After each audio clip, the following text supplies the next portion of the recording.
Hello, everyone, and welcome back. We're going to go ahead and get started with our final panel, Managing Wildfire Risk in Rural Communities. And this isn't only the final panel of the day, but also the final panel of the workshop series of Reimagining the Rural West. And I think it's important to reflect on how a lot of the rural development topics that WJ has looked at are a somewhat new focus for us, from housing strategies that we talked about yesterday for rural areas to at a previous workshop, we looked at how cooperatives in agriculture, housing, et cetera, work in the West. And so a lot of these issues are a whole new and exciting focus area for us, but I think that this panel that's upcoming is really perfect because it kind of marries WJ's historical focus on natural resources issues with some of these new rural development challenges that we're looking at. So we're really excited for this discussion. Our panelists will highlight pre-fire mitigation strategies that rural communities can take to guard against the risk of catastrophic wildfires, and in the unfortunate event that a disaster does strike, discuss what communities and businesses can do to get back on their feet. Our first panelist is John Giller. He is the Director of Fire, Fuels, and Aviation for Region 6 of the U.S. Forest Service. He has extensive experience in fire suppression, fuels management, aviation, and leadership across the Forest Service. He currently directs wildfire response activities in Oregon, Washington, and Alaska, as well as the Bureau of Land Management in Oregon and Washington, as part of the interagency Service First pilot program. John grew up in the Klamath Falls area in Oregon and has worked on wildfire challenges since 1981. John, take it away when you're ready. All right, thank you, sir. Good morning, everyone. Thanks for allowing me to participate in this conversation. It's a very important discussion. A little bit of background, I think, on where we are now and how we got to where we are, I think, is important. So the Forest Service Fire Suppression Organization, and I'll speak specifically about them because that's who I work for and that's who I've worked for most of my career. We were built in the original times to protect Forest Service lands, and so but through our cooperative fire protection agreements and partnerships with different agencies, we respond to wildfires on all lands. So over my career, the Forest Service has changed quite a bit. It's now considered the largest fire department in the world. We have air tankers, helicopters, smoke jumpers, helitack crews, hot shots, engines. Approximately 10,000 ground firefighters per year are deployed from the Forest Service. Like most all other agencies, we're very good at initial attack. Whether you're talking to a federal or a state firefighting organization, we suppress and contain 96 to 98% of all of our fires. That's been consistent over the decades. We're very good at initial attack. But over the last 40 years, those fires that we aren't catching, the 2 to 4% that escape, they're getting much larger. As you know, they're burning more intensely. Now the fire seasons are longer. We're talking about fire year instead of fire seasons. There's now estimates of 43 million homes that are in the wildland-urban interface, an increase of 41% just in the last 40 years here. And on average, approximately 5,000 homes are burned by wildfire each year. So this is a very complex problem. You all know that. There's no easy answers for this. This is a situation we've created over the last 100 years. It's not going to get fixed right away. What really makes this a complex problem, though, is those homes, communities, private lands that are intermixed with the forest land and rangelands that we have that are susceptible to burning and have always burned historically. So agency's priorities here for the Forest Service is life is first, property is second, and resources are third. So when we deploy our wildland firefighters, we deploy those firefighters to the highest priority fires, which are typically fires that are threatening communities or private land. So that is a change during my career. Most of the time, our Forest Service firefighters are up on in the hills fighting those fires back on the forest. Nowadays, they're right around in and around communities and people's backyards. So as you all know, we have millions of acres of timberland and rangeland that's at high risk to wildfire. We don't have the capacity or the resources to even begin to treat all of it.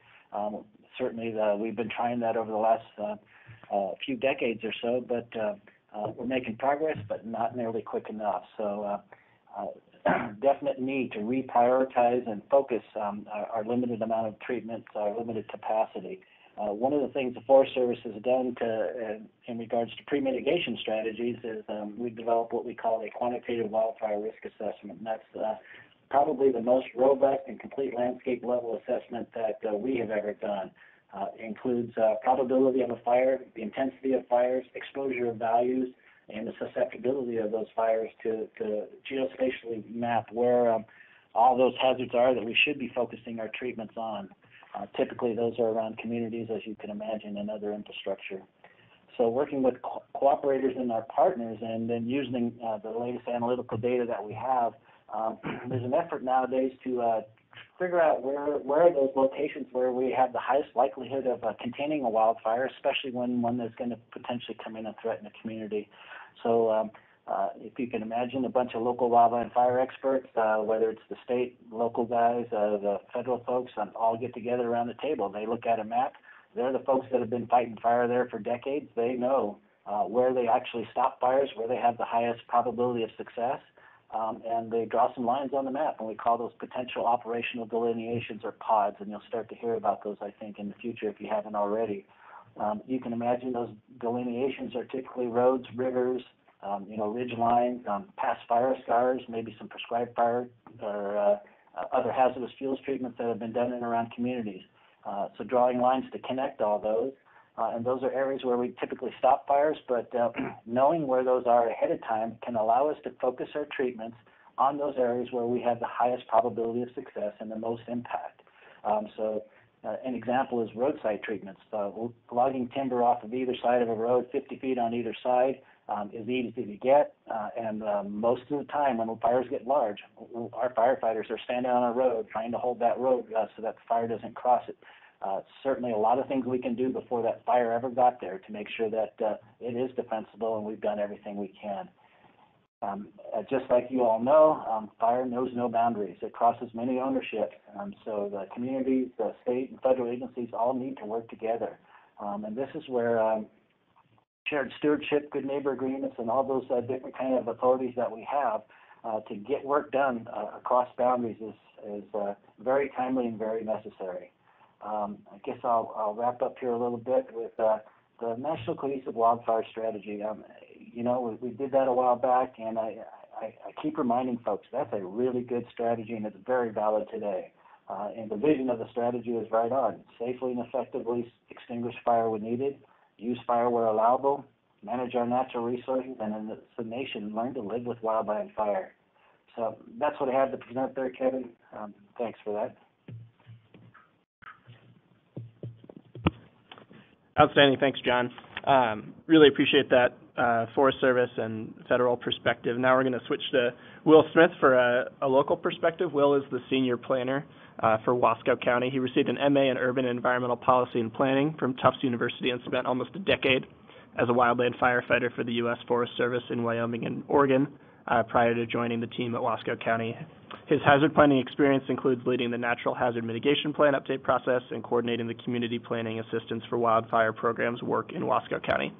His next project will be leading the Community Wildfire Protection Plan update later in 2020. Will, take it away when you're ready. All right, thanks, Kevin. As you said, I'm Will Smith from Wasco County. I would be welcoming you to the Dalles right now. It is our county seat here in Wasco County. We are here you see where Wasco County is in Oregon. Population is about 26,000. We are very heavy in agriculture, so last presentation you may saw that land and farm slide. We were one of the darker blobs on that one. We also have a significant tourism draw, and we're extremely concerned about wildfire. We have kind of the breakdown of being east of the Cascades. We have Mount Hood is to the west of us, but we have the slopes of Mount Hood National Forest. We have on the west side, as you move to the east, we get more into grass and sage. In the north is our agriculture, mostly wheat and orchard lands right around the Dalles and Mosier. And in 2018, we had some pretty significant fires. We have fires every year. That year in particular was a terrible one. These fires you see on the map are 40 to 100,000 acre fires. They burned about 70 structures were destroyed, and unfortunately in the substation fire we had one farmer firefighter fatality as well. So we have been working on this for a long time. We have a number of planning documents that we use to help discourage fire risk in our community, and in 2017 we applied to a program known as Community Planning Assistance for Wildfire, or CPAW.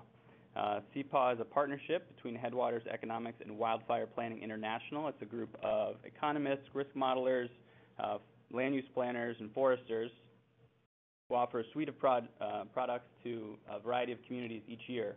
We applied in the fall of 2017, and we were one of the selected communities for 2018. They take a look at all of our planning tools and see what we're doing and what we can do better. This slide just shows kind of one of their graphics about a variety of planning tools that exist. I encourage you to check out their website for more detail. What they brought to us, their final recommendation included updating our wildland urban interface maps and our risk assessment, including wildfire goals in our comprehensive plan update, which we call Wasco 2040, which we did. We're kind of at the tail end of that 3-year process. We linked that to our natural hazard mitigation plan. Also to update our community wildfire protection plan, and that is our next step. I'll talk about that here in a moment. And the 4th recommendation was to update our fire safety standards to reflect current best practices. We wrote our community wildfire protection plan in 2005 and haven't touched it since then. This is the case with many communities around the country that were required to do that in the early 2000s. So we're looking at updating that. The next CWPP should be in line with what John mentioned as the National Cohesive Wildfire Strategy. So the other thing they brought to us is a really great mapping. They have some risk modelers from Rocky Mountain Research Station, looked at burn probability, conditional flame length, and gave us a really tailored map of wildfire hazard. This is one of the products. They also provided mitigation difficulty, dependent on slope and vegetation. And then they also gave us a new map of what we could see as our wildland urban interface and intermix. The urban interface, or the WUI, is often defined as kind of an interaction between vegetation and the built environment. Sometimes it's an area of transition. That doesn't really capture what happens in Wasco County, because we have such small cities and such scattered population that we're more of an intermix, where our houses and structures are scattered amidst fuels. So like I mentioned, we have heavy wooded fuels on the west side and lots of tall grasses and sage and whatnot, and wheat fields, which are what burned mostly in 2018 on the east and north. So we have a pretty good intermix. So they provided us a great map to get started on our future planning for our CWPP. So like I said, we're going to update that. We are awaiting a grant we applied to through the Oregon Emergency Management. Unfortunately, there were some personnel issues in their agency, and they got a new employee to review those. And so now it's with FEMA, and unfortunately, the FEMA timelines are 8 to 12 months. So we're looking at maybe getting it started before that grant comes through. We really want to get digging in on the Community Wildfire Protection Plan. Like I said, written in 2005, really out of date, has action items that have been accomplished or aren't relevant anymore in our fire districts. Use this to apply for grants, and they really need updated maps so they can prioritize what locations they work on and some of their projects. Building codes is another big place that local government can make an impact. In Oregon, there's been a while trying to get a fire safety code into building codes, and at the end of 2018, Oregon introduced a voluntary measure with local communities can adopt. However, it's not simply just adopting it. You need to map your risk areas and determine a number of other items. Deschutes County, which is south of us, is going through that, and we're kind of watching how that progresses. We would like to, our county commissioners were supportive of the recommendations from CPAW, but we need to see how exactly we can move forward with that. So maybe increasing our building code standards. There's a lot of pushback with building codes from homeowner associations, home builder associations that talk about how much more expensive it might be to build fire-safe homes. But there was a study done by Headwaters Economics last year that really showed it's not the $10,000 to $15,000 number more close to 1,000 for your average home. And, you know, economies of scale, if you're requiring everybody to have 1/8 inch meshes on your vents, then that's what all the Home Depots in your area are going to cover, and prices for all those supplies come down. So looking at the building codes thing should be interesting moving forward. Our county has some fire safety standards we're looking to update. I'll talk about that in a sec. And last year, Governor Kate Brown assembled the Council on Wildfire Response, where she got together a lot of different partners and agencies, businesses, to talk about what could come next. And what came out of that was about $4 billion worth of suggestions, not all of it to take place at once, but they're trying to figure out what are the low-hanging fruits. And some of those low-hanging fruits are land use planning, increasing building codes. So we're waiting to see what comes out of those efforts. And of course, there were some legislative slowdowns this year on that, but curious to see how that's going to impact us in the future. So our fire safety standards, typically when you're looking at planning, you're going to want to look at where you're siting your structures. Fire runs faster and is hotter uphill. Heat rises, so keeping it away from those steep slopes. Our defensible space standard is 50 feet. That's just a blanket statement whether you're in the woods or an agriculture on a steep slope or not. So we really need to update that to the best science we have today, which I'll show you some of CPAW's suggestions. Our construction standards, that's more of a building codes thing. We can have some input on that, but it's, you know, cooperation with building codes. Access, making sure that they have driveways in and out, they have turnarounds when a fire happens, can those resources get in there? And then for particularly large homes or homes not in fire districts, which is actually a good portion of our county, there are places that just don't have fire response, they need a fire safety mitigation plan in place or on-site water. So our current construction standards kind of look like this. We have some suggestions for home builders. The Community Planning Assistance for Wildfire, much more robust tool. They looked at some mitigation concepts for the home. You can see in particular here the grading between Zone 1A, that no-build or no-grow area right around the house. That instead of just a 50-foot defensible space, and when I say defensible space, I'm not talking about clear-cutting the area 50 feet around your home. You have to keep your grasses mowed to 4 inches, keep your branches limbed up to 8 feet, maybe thin some trees. What they're talking about with the 5 feet is really that's the impact zone. You know, when you look at big wildfires coming through, they're not a wall of flame that's unstoppable. You'll look at a fire pass through, destroy a neighborhood, and there'll still be green trees nearby. It's because what happened is that wall of flame that was maybe even half a mile away throws a shower of embers at the houses nearby. It catches your wood piles on fire. It catches your gutters. You know, you might have pine needles in your gutters. You might have the wide mesh gaps in your roof fence, and it gets inside, and then that's the end of your house. So we're trying to really, that envelope is really important, and you know, as policymakers trying to advance those building codes so that new homes are built to these new standards, and education, because you know only most of it can get there with planning and building codes, but educating homeowners that no, it's not an unstoppable force. If you do enough to your home and take care of it right before the fire comes through, the fire can be 50 feet away from your house, a crown fire, and your house will survive. And so that's just trying to educate the public about what the options are out there. You know, maybe some spacing so you're not too close to other houses, because if one catches on fire, it's more likely that yours will. And then different defensible space requirements for slope, more downhill than uphill. And so some of these tools that CPAW provided us will look at implementing in future fire safety standards. I also want to touch briefly on the fire district question here in the upper corner. You see the red areas, and this is a 2011 picture, so there are some rural rangeland fire protection associations in place in the eastern part of our county, but they don't necessarily have the same training standards that a fire district has, or the Forest Service or the Oregon Department of Forestry, which is the white there to the west. And in general, if fire happens out there, your response times and your response situation is kind of hindered. So trying to establish communications, kind of working that good neighbor agreement, making sure that if a fire does happen, all the districts in the area can communicate, and that there are districts established to work with. And finally, I want to point out a tool. So Headwaters Economics is developing this wildfire risk communities tool.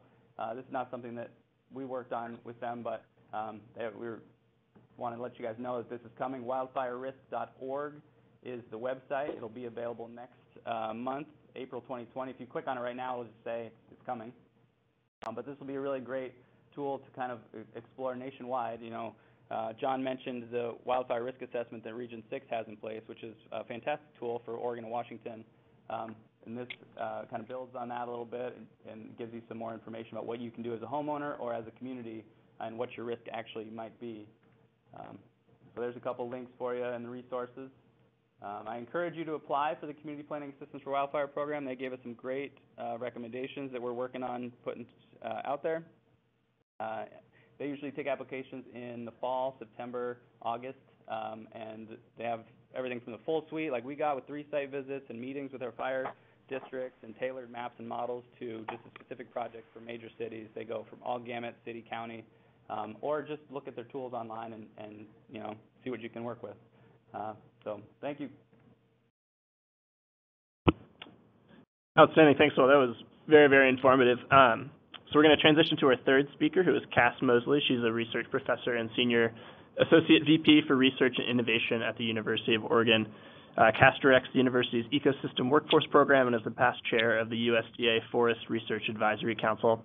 She has developed applied research and policy education programs focusing on community-based forestry, federal forest management, and sustainable rural development. And I'd also like to highlight the fact that Cass was a previous participant in WGA's National Forest and Rangeland Management Initiative, so we appreciate that. And Cass, take it away when you're ready. Thank you. I really appreciate WGA, and so big thanks for transitioning this to a remote conference. It's really important work, and thanks to all the participants who are figuring out how to, do this brave new world of remote work. As I was preparing for this talk, I have been, like many of you, deeply, deeply involved in COVID-19 response and preparation for my institution that, as many of you know, has had to move to remote education for the remainder of the academic year and a whole bunch of other things around dorms and healthcare and that. So as I was thinking about how do I possibly pull my head out of that preparation and move to thinking about back to, sort of what I think of as my day job still around wildfire, I was sort of really struggling to be focused. And so for those of you who know me and know that I sort of sometimes wait till the last minute, this may be even more scattered than normal, but I realized sort of in a flash that COVID-19 preparation, wildfire, and the focus on communities that this entire panel has is actually maybe something that's really worth, bringing together at this particular moment. And so I flashed on to some thinking back, maybe 25 years ago that's really come through. And I just want to tell a couple of quick stories that I think can help us maybe focus and be really focused on community as an important scale and for wildfire. And I think I agree totally with everything that John and Will said about the importance of zoning and understanding the role that the Forest Service has played, and well as all the, the conversations we've all had over the years about how to get more fuels treatment done and knowing what our evacuation routes are and moving wood piles and all that. It's totally vital for wildfire preparation and for being able to respond and recover quickly. And I guess I think what I want to do is back out one level of scale and say that the things we do to prepare for wildfire and the things we do to prepare for other things or respond to other things at the community scale are incredibly connected. And so I think it's worth telling the story of Trinity County, California briefly, and the very well-known community-based organization, the Watershed Research and Training Center, which was founded in the early 1990s. And it's well-known in this network of people who work on wildfire for its work on forest restoration and fuels reduction and utilization of wood byproducts from forest restoration. But what's maybe less known about them is that they were actually started by 4 women who were actually had been focused on addressing challenges of domestic violence in their community. And then they realized as the spotted owl, the Northwest Forest Plan was coming into being, and that their sawmills were not going to last much longer, that they needed to shift from this focus on domestic violence to focusing on how they were going to build their community, rebuild their community in what they saw as the sawmills closing. And they started an organization, the Watershed Research and Training Center, that really started to transition that community from a timber focus to a restoration focus. And what's interesting about them, I think, is that they, from the beginning, the community did not think of restoration as a natural resources project. It was a communities project, and that they have always had this focus not only on the natural resource management, but also on community things. So they have gone on to build summer camps for their school, for the school kids. They help with free and reduced lunch when they when they had a summer of 4 months of smoke. They worked on helping folks who are vulnerable to smoke be prepared. They've dealt with many, many fire evacuations. They realized that, they needed to make progress on getting more prescribed fire done and training people.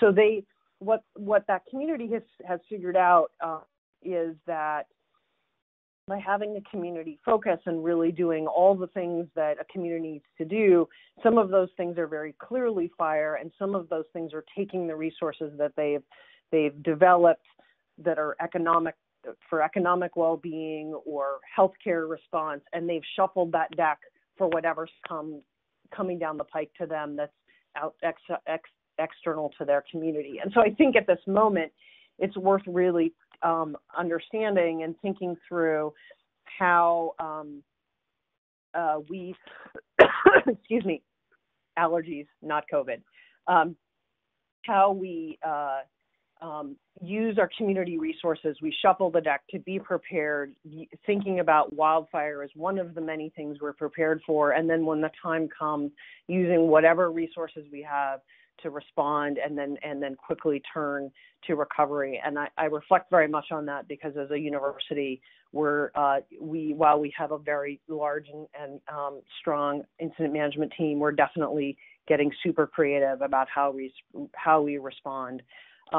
So anyway, again, I think actually, wildfire and rural communities is something that is actually incredibly well connected to the rest of this agenda, and I really wish I'd been able to be present for all of it, because I think rural community development, economic well-being, and wildfire preparation, response, and recovery are all intimately connected, because the resources you use for one are the resources that you're going to need for another. And to the extent that there are not community scale silos, is really, really critical. And for those, I guess, and I'm saying all of this, I think if you live in a rural community, you know this intuitively.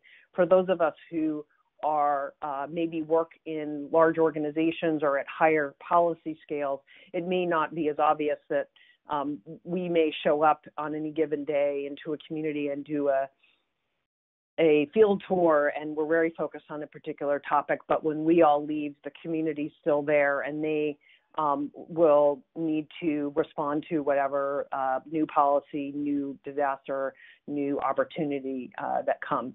So let me just tee that up as a little bit of food for thought, and we can transition to questions.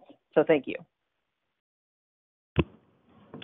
Outstanding. Thanks, Cass. And I think that idea of breaking down silos is particularly evident in the current situation we're dealing with COVID. So I want to open it up to John and Will and just see that, you've both been involved in, fire response for long periods of time. And so given the fact that we have so many local and community leaders in this discussion, are there any kind of lessons learned from the wildfire context that we can apply to this virus situation? And then John and Will, you go first, and then Cass, if there's anything that you want to come back in on, feel free to do that.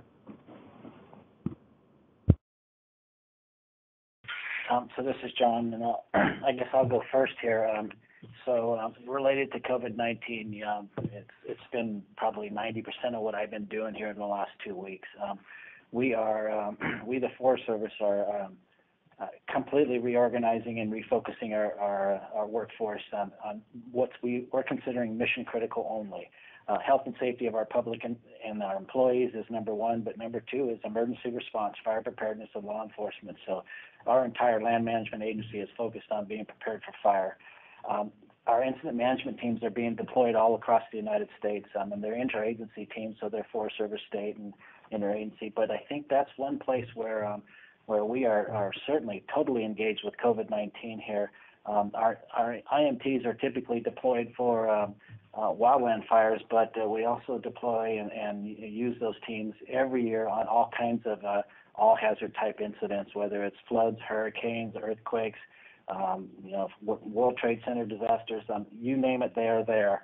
And we're, again, FEMA is leaning on them heavily to help beef up capacity in these local areas. And the leadership that we have on our teams and the framework that we use to manage wildfires works very well for all different types of hazardous incidents, and we're finding out for the first time that it actually is valuable for a pandemic response also. So even on each of the regions and on many of the forests and many of your counties, you've got incident management teams set up all through the ICS system. And I think that's the biggest overlap where I see in how to manage this situation that we're in is beefing up capacity, and certainly our incident command structure works very well for that. This is Will. I'm kind of thinking into the future. I mean, right now, it's March, then April. Fire season is not in full effect for another couple months in Oregon. But what is this going to look like when that does kick in? COVID isn't going to stop fire happening, and people are going to have to evacuate. What's a shelter going to look like in a pandemic situation? So start pre-planning some responses with this last into the summer, and there's a fire evacuation in your community. How to address that? Support your emergency manager.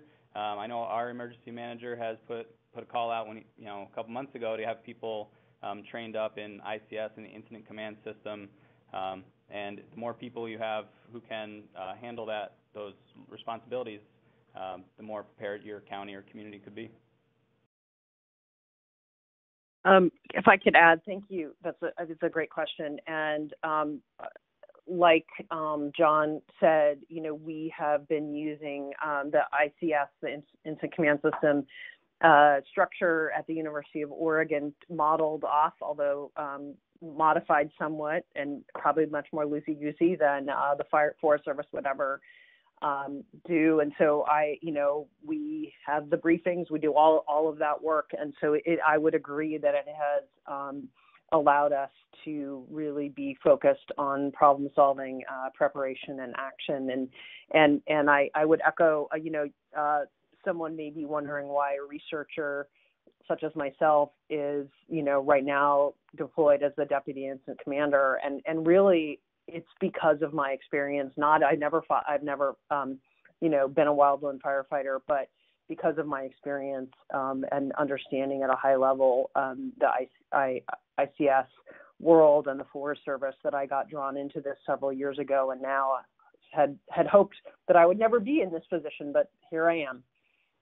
So, and I guess I would echo that the importance. We are very focused not only on responding in the next 48 hours to whatever happens next, but we're really thinking about, and just to sort of echo what Will just said, thinking about what's going to happen spring quarter, during the summer, and how we, while a number of people are very, very focused on the operational issues that are right ahead of us, other people are focused on what's going to happen in recovery, because we know from Katrina, we know from other major events, including wildfire, that the resilience is both about getting some set of eyes on what's happening today, and another whole set of eyes on how we recover. There's a series of waves that are going to come. And so, as Will said, when we start to have COVID and wildfire, how are we going to do that? How are we going to be focused on when things start to subside? How do we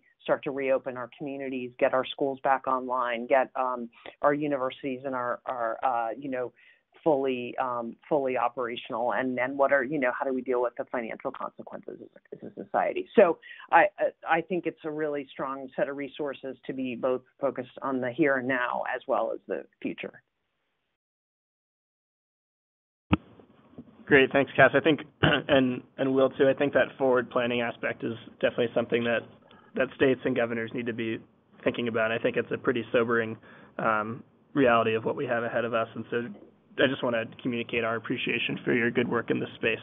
So let's change gears a little bit, and I think, John, you did a really good job of, in your opening remarks, kind of giving an overview of how fire itself has been changing in the West in terms of the intensity, severity, and effects of massive wildfires. And so with that in mind, could you maybe talk about how you've seen the working relationship between Forest Service and rural communities and conservation nonprofits, that sort of thing, change over the arc of your career, and if it's become more collaborative, productive, et cetera? You bet, Kevin. So definitely. Kind of like I was talking about at the beginning here, we used to fight fire just back up in the hills. Probably most folks never even saw a wildland firefighter, or if they did, it was just the green truck driving down the road and some guys in yellow shirts. That has changed immensely. Now those folks are working right in the backyards of folks. We coordinate constantly with our state and local partners on where the highest priority is for those resources and such. All these different treatments that we're doing, if our partners aren't on board with us, it's never going to be successful. And so all of the different things that we do now, typically we determine success as in what the local public thinks about what's happening there. And when I go to these things like these potential operational delineations and control locations and such, where we can potentially stop fires and then focus treatments, that has to be an all hands, all agency approach, and working with those communities and making sure that they understand why we're doing what we're doing, why we're treating where we are, why there's smoke in the air when they would rather have a nice clean weekend to go out and enjoy the forest, and ensuring that they are supportive of what we're trying to do. And so it's a constant education, sharing of information, and collaboration that really helps us be successful nowadays. We can't do this on our own. There's another group of folks that we often forget, and that's our contractors. The private industry that provides firefighters out of here, the Northwest, on a given high fire dangers day, there is maybe the maximum of about 30,000 firefighters deployed in the United States. 10,000 of those come from the Northwest. So literally 1/3 of the firefighters come out of the Northwest, and those are a lot of them are contract firefighters. 10,000 contract firefighters are available for us at any given time, whether they're the dozer operator or a hand crew or fire engines. They're a critical part of what we do. Those are the young men and women of your communities that are helping staff those resources, and it's a boost to their economy and such, but we can't do our work without them. Great, thanks, John. Anyone have anything to add on that, Cass or Will? Okay, well, John. Okay, John. One of your comments about smoke in the air kind of stood out to me, and I think that WGA and a lot of our governors and state agencies are increasingly interested in the use of prescribed fire as a mitigation activity, and obviously with how dry and arid the West can be, and throw invasive species in the mix as well. Prescribed fire can be kind of challenging. So, Cass, I want to start with you and just talk about some of the research you've done related to prescribed fire and some of the benefits and challenges that are inherent to Western lands, and what are some creative ways that we can use that as a management tool? Sure, thanks. So we've been with my colleagues, Courtney Schultz at Colorado State, and several others. We've been working on a research project on the policy barriers, or sort of the higher scale barriers to prescribed fire, and this project has been funded by the Joint Fire Sciences Program. And what we really wanted to understand was why, despite the fact that lots of folks say that having more good fire on the ground is important. We know what are some of the challenges, and what we learned, and actually what are the ways that people are overcoming it. And what we learned was that, interestingly, like the area of using community scale collaboration to overcome barriers to conducting fuels reduction, what we're seeing, some of the areas that are most effectively increasing prescribed fire are really doing it through interagency and multi-scale collaboration. So, for example, in California, we're seeing the burners, the land managers that want to be burning, in working really, really closely with the air quality regulators to sort of divide up the air sheds and getting higher quality information into the system to allow more burning on more days.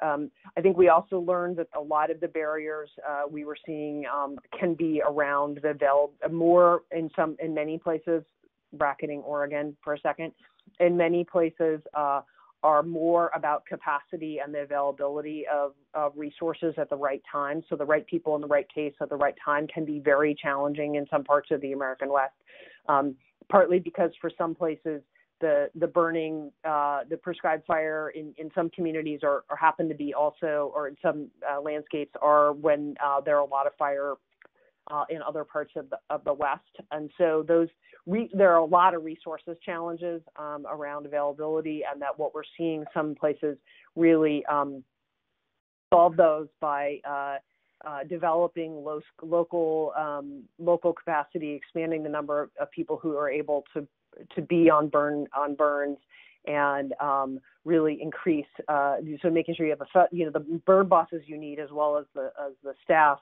by developing these partnerships between the land management agencies, NGOs like the Nature Conservancy, and local organizations like say the Forest Guild, and that by bringing these collaborations together, you can really garner the capacity you need to actually get fire on the ground at the right time of the year. So those would be two of our big successes. I would also want to call out, the difficult work that Oregon did over the last year to try to address their smoke rules to be more flexible, and then some of the work that communities such as Deschutes County have taken to sort of take the new opportunity that the state has provided to really expand their capacity to manage smoke in a way that makes everybody comfortable so they can do more burning. Great, thanks, Cass. That smoke and local air quality question has definitely been a focus for WGAs as well. John and Will, do you have anything to add on the prescribed fire front? So this is John again. Smoke is definitely one of the limiting factors to us being able to treat more acres. It affects human health, economic.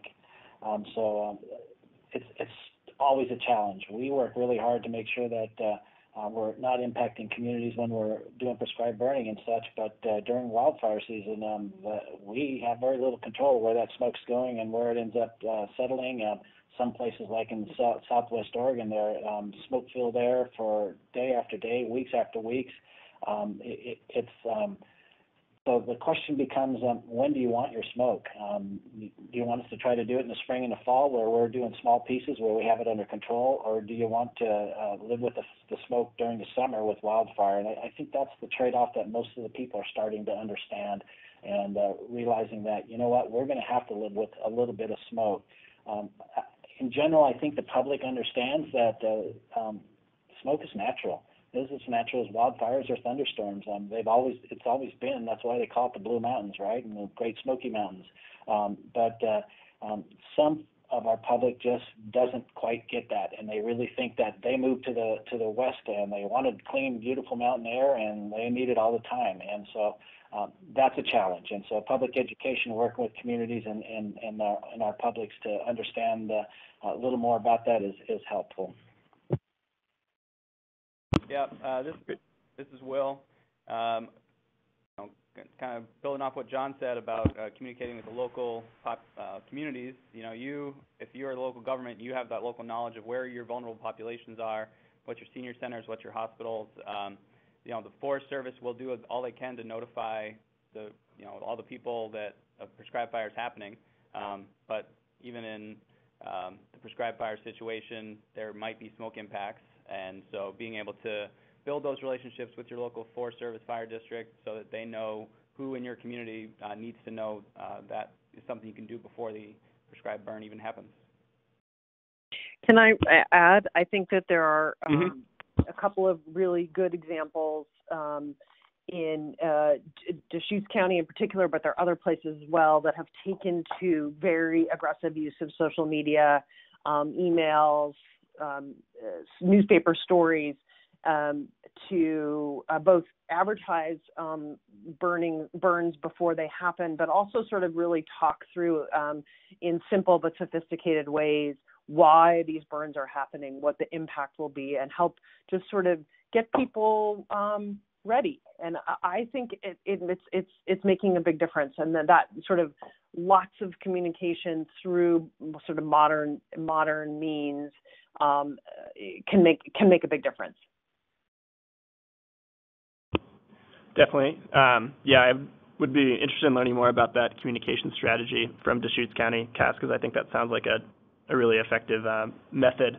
Will, I want to go to you for this next question. So, I want to hear specifically how, Wasco County has been implementing the reports or the recommendations included in the CPAW report, but then have more of a general conversation about how, a lot of rural communities in the West are on a pretty tight budget with their local government, and kind of how communities can get the buy-in, or community leaders can get the buy-in from their rural constituents to invest in some of these pre-fire mitigation activities. So, Will, we'll start with you and then open it up. All right. Yeah, thanks, Kevin. So we got the CPAW recommendations. We were the 2018 community, so we received those at the end of 2018. We'd already started working on a couple of them. We were updating our long-range plan. We were in the middle of updating our natural hazard mitigation plan and tying in some wildfire goals there. But the other ones, as far as getting our community wildfire protection plan off the ground and updating our fire safety standards, planning is a process, and so we got those goals at the end of 2018. We had a resilience meeting hosted by FEMA. There were some federal agencies came, and we had a great community conversation about starting to generate some of our priorities in June of 2019. And then we applied for that grant. Now, looking at, like you said, about tight budgets and staffing concerns in Wasco County, I run the current planning program, and I'm kind of working on the hazard planning because of my background as a wildland firefighter. But we have a long-range planner who's working on that comprehensive plan update. Not all planning departments have the luxury of, in the rural West, have the luxury of multiple planners. Some counties have one planner, one emergency manager, and sometimes that's the same person, so capacity is limited. Trying to get that collaboration with your community. When we updated our natural hazard mitigation plan, we worked with a lot of other groups in the area, the Department of Forestry, Public Works, schools, our soil and water conservation districts, tried to bring a lot of people to the table and use everybody's expertise. But again, it was still kind of a slow process because there's a lot of in current planning, I have other responsibilities, and so this kind of gets pushed to the back. We don't have a dedicated hazard planner out here. One of the recommendations was to look at getting a hazard planning position, or somebody who can manage the plan updates and the action items that come out of them. Our natural hazard mitigation plan has something like 40 actions, and we're working on getting those done, but it's kind of a slow process. Mentioning Deschutes County, they also have a really great organization down there called Project Wildfire. This came out a couple of years ago. It's kind of a collaboration between a number of their governments. I believe it was under Deschutes County for a while, and now it might be its own entity. But they update all the community wildfire protection plans. They get everything lined out for a lot of the thinning projects in the area. They work with homeowners associations. Deschutes County, that's where Bend is, 100,000 plus people, huge outdoor playground, lots of fire risk. And so they have a lot of experience down there at doing thinning and prescribed burns, but there's always more that can be done. So as far as what we've been able to accomplished from CPAW is we're just at the beginning of it. We need to get that community wildfire protection plan updated, and that'll help feed, that process will bring together, representatives from the Forest Service, Oregon Department of Forestry, from land trusts, other nonprofits, try to figure out what our priorities are, and we can start getting that work done. Continue doing it. Of course, it's still happening. Can I add a couple more? Oh, go right ahead. Sorry, Will. I really agree with exactly what you're saying, and let me just add that at the University of Oregon, the Partnership for Disaster Resilience has been helping a number of communities over the last 10 years or so work on multi-hazard plans using student resources. We in the first round of wildfire protection planning, we had students also engaged in helping communities that don't have the planning staff to do that work. So it's in terms of stretching dollars, it's really worth it, particularly for rural communities, identifying groups, whether it's the Partnership for Disaster Resilience of the University of Oregon, folks at Oregon State, or in any states, the students, the planning students, or others that can help be additional labor and in parallel a learning experience for them. It's a real opportunity to stretch dollars. Yeah, OPDR is a great organization. They actually wrote our 2012 Natural Hazard Mitigation Plan, which we updated. It made my job much easier having a really solid document put together. I think they might have, they had a team working on it. Oregon also has rare interns, which can come out for 10 months and work on a specific project. And so harnessing some of those tool sets in your state, if they have something similar, that could be a useful tool.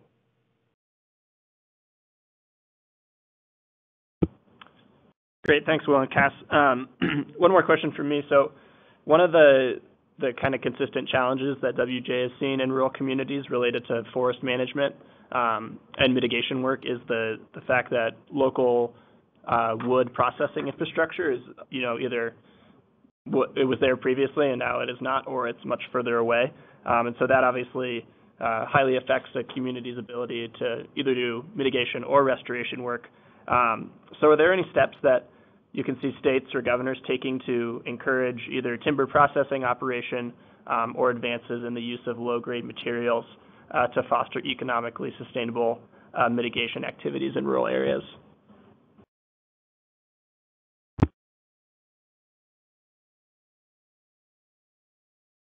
I can weigh in on that. So I think it is really, and it sort of harkens back to my opening comments about the integration of rural community well-being and natural resource management that we, and actually John's comment about contracted firefighting resources. These are all things that are related to each other. That is, our abilities to do fuels work, the ability to potentially reduce costs and create more economic multipliers through the utilization of those wood products, and the availability of loggers, thinners, and firefighters are really all in the same economic system, and some of those folks transition back and forth between fire and these other things. And so having local wood products utilization capacity in our fire-prone areas is really, really critical.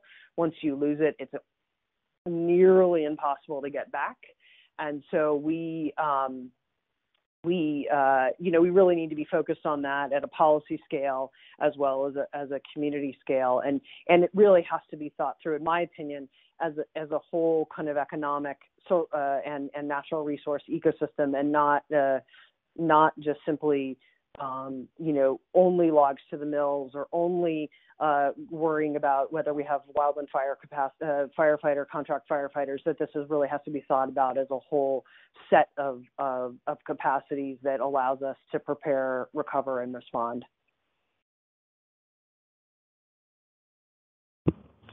Perfect. John or Will, anything on that front? Great. Well, Cass, I'll just echo that. I think, that sort of natural resources economic kind of crossover policy issue is, sort of perfect for this initiative, and also perfect for WJ to try to work out in the future. I think we're looking at if there are any funds available from, USDA Rural Development or the Economic Development Administration to try to get some of those projects off the ground in rural areas. So if you have any ideas, we'd be happy to hear them. And then, so we're about 5 minutes left, so I want to ask one more question, and I'll start with John.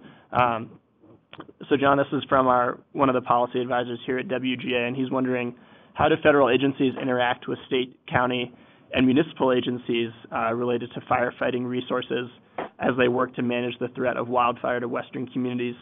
Do you see any way that those interactions could be improved?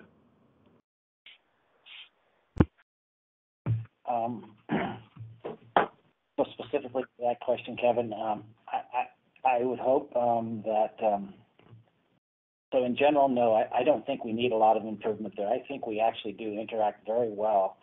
That wasn't the case probably even 10 years ago that we were that good at it. There's always room for improvement, and certainly more interaction and cooperation. Collaboration is important, but recently the regional forester here signed shared stewardship agreements with both the governor of Oregon and governor of Washington. I think that's the next step. For example, we have timber sales down in Southern Oregon, where we have Oregon Department of Forestry personnel doing the layout, doing the marking, the setting up the timber sale, and then actually administering the contracts also. And so there's ways that we work together to build capacity for both agencies. There's different authorities that we have that I think allow us to and actually encourage us to work better together. And so we're constantly working on that. I can tell you one of the problems that we have in the federal agencies, and this is well known, is we have a lot of turnover. Folks move all across the United States, and so you build relationships with folks, and then the next thing you know, they moved on. And so just constantly working on that, it's never done. It's always a continuous process, but I think we're getting better at it, and I would hope that we will continue to do so and continue to improve those relationships. Great, thanks, John. Either Cass or Will, do you have anything to add? No, I agree with everything he just said. Okay, perfect. Well, John, from WJ's perspective, I think, we want to offer appreciation for the fact that, the Forest Service has, been really great to work with on the Good Neighbor Authority front with a number of our western state agencies and governors. And then, generally speaking, the fact that a little over a year ago, WJ signed a shared stewardship MOU with the USDA writ large, but focused on a lot of Forest Service activities. And so we're really excited to see how we can support USDA and the Forest Service more on the policy side as you're working with the individual states on the program implementation side. So I think, to your point, there's a lot of really strong collaborations happening right now in both on the mitigation side and on the response side related to wildfire. Well, we are almost out of time, so I'm going to end it there. And John, Cass, and Will, just want to extend WJ's sincere gratitude for your participation today, especially in the light of what a lot of you are dealing with up in the Pacific Northwest with COVID. I think that we've taken a lot out of this conversation, especially in that kind of exciting overlap between natural resources and rural development, economic issues. I think that's a really ripe area for WGA to be focusing on. So we're excited to support your needs across the West related to wildfire. And with that, I'm going to turn it back to Lauren for some closing comments. Thank you, Kevin. I think we had another really great morning of presentations, and we're so grateful for everyone who was able to join us today and for all of the presenters who made time in this hectic time to be with us. So thank you all very, very much. For everyone else, WGA is always trying to make sure that our participants are able to share their thoughts and provide as much feedback as they want. And it's a little trickier with this format, so I just wanted to put it out there that if you have examples that you think would be interesting for governors to know about, or if you have thoughts on some of the ideas that were presented here that you'd like to share and you didn't get a chance to, you're welcome to email me at ldonino@wescov.org anytime, and those will be integrated as best as we can into our work with the initiative as we go forward. So once again, thank you very much. Take care and enjoy your weekends. Bye-bye.